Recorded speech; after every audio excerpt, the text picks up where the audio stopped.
ہمارے ایک نمازی بھائی کا سوال ہے کہ ان کی زوجہ جو ہے بہت زیادہ پست اخلاق ہے اور کوئی وہ شوہر کی عزت نہیں کرتی ہے۔ وہ کئی عرصے سے سمجھا بھی چکے ہیں، اب وہ بالکل مایوس ہو چکے ہیں کہ وہ ہدایت پہ نہیں آ رہی، تو اب اسے انہیں کیا کرنا چاہیے؟ دیکھیں، اولاً تو آپ دیکھیں کہ آپ کے بچے بھی ہیں یا نہیں۔ اگر بچے ہیں تو ان کی خاطر جو ہے آپ زوجہ سے تعلق کو ہمارا مشورہ ہے قائم رکھیں، کیونکہ طلاق کی صورت میں ہم نے دیکھا ہے کہ ان بچوں کا مستقبل تباہ ہو جاتا ہے اور ان کی اچھی دیکھ بھال نہیں ہو پاتی۔ تو بہتر یہ ہے کہ آپ اس رشتے کو قائم کرنے کی کوشش کریں۔ ہمارے کئی بزرگان دین، بلکہ امام غزالی رحمۃ اللہ علیہ نے نقل کیا، ایک شخص کی زوجہ بہت زیادہ بد اخلاق تھی، تو کسی نے کہا تم اسے طلاق کیوں نہیں دے دیتے؟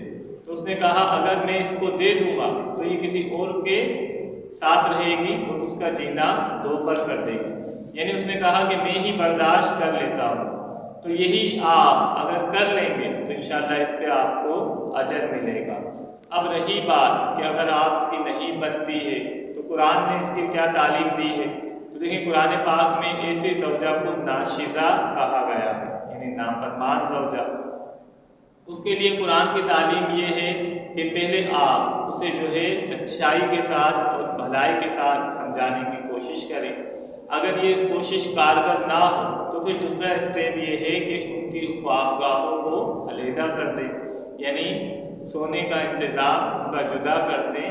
اگر یہ اسٹیپ سے بھی کافی فائدہ حاصل نہ ہوتا ہو تو پھر تیسرا اسٹیپ ہے کہ آپ جو ہے ان کے ساتھ تعدیبی کارروائی کریں، یعنی معمولی مار پیٹ کر سکتے ہیں۔ اب یہ تینوں صورتیں اگر آپ نے استعمال کر لی کہ آپ نے سمجھانے کی بھی کوشش کی، آپ نے خوابگاہ کو بھی علیحدہ کیا، آپ نے معمولی تعدیبی کارروائی بھی کی اور کوئی نتیجہ نہیں نکلا، تو اب قرآن کی جانب سے جو آپ کو ہدایت دی گئی تھی آپ نے اس پہ عمل کر لیا۔ لیکن طلاق ایسی صورتحال ہی کے لیے اللہ نے اس کو جو ہے جائز رکھا ہے، یعنی مباح رکھا ہے۔ تو اب یہ نہیں ہے کہ آپ کو اپنی پوری زندگی جو ہے تباہ و برباد کرنی ہے۔ جب ایسے معاملات ہو جائیں کہ زوجین ایک دوسرے کے ساتھ زندگی نہیں بسر کر پا رہے ہوں تو پھر کیا ہے، خوش اسلوبی کے ساتھ راہ جدا کرنی ہے۔ تو اب آپ اپنی راہ جدا کر سکتے ہیں۔ اللہ ہماری بہنوں کو ہدایت دے۔ اور بعض شوہر بھی ایسے ہوتے ہیں جو مفت خور ہوتے ہیں، نکمے ہوتے ہیں، ہر درم ہوتے ہیں، ان کے بھی مسائل آتے ہیں کہ وہ کمانے نہیں جاتے اور بیوی کے ٹکڑوں پہ پڑتے ہیں، بیوی پہ بوجھ بھی بن جاتے ہیں۔ تو اب شریعت نے عورت کے لیے بھی کہا کہ اگر ایسے شوہر سے چھٹکارا پانا ہے تو خلا کا راستہ لے۔ لہذا طلاق فی نفسی ہی، یعنی بذات خود ایسا نہیں ہے کہ یہ دینا جو ہے حرام ہے۔ اگر جائز صورت ہو تو طلاق دی جا سکتی ہے۔